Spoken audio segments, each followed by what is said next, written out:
Det er at præsentere hemmeligheden bag parkour.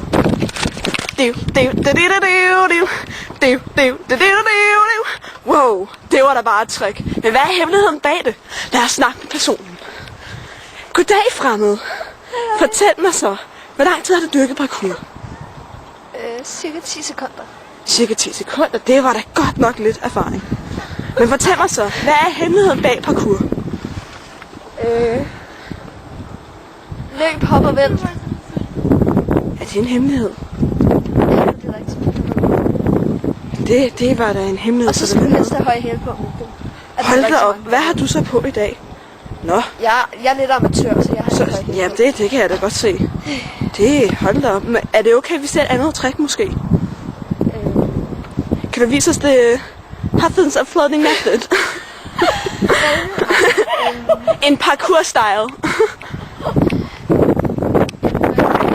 Publikum vender spændt.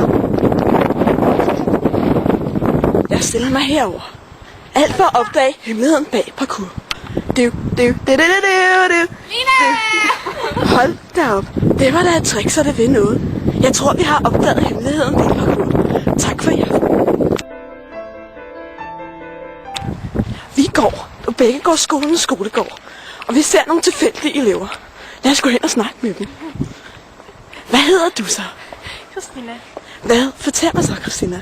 Hvad er hemmeligheden bag skolegården? Koldt. Du hedder ikke Christina. Der er ikke nogen hemmelighed. Der er ikke nogen hemmelighed? Hemmeligheden er, vi faktisk har. Der er altid hemmeligheder. Vi skal nok finde. Vi spørger en anden tilfældig elev. Goddag. Hvad hedder du? Patricia. Hej. Hvad? Patricia. Patricia. Fortæl mig så. Hvad er hemmeligheden bag skolegården? Der er altid koldt. Der er altid koldt. Er det så en kode for, at I drikker i timerne? Ja. Vi har opdaget hemmeligheden bag skolegården.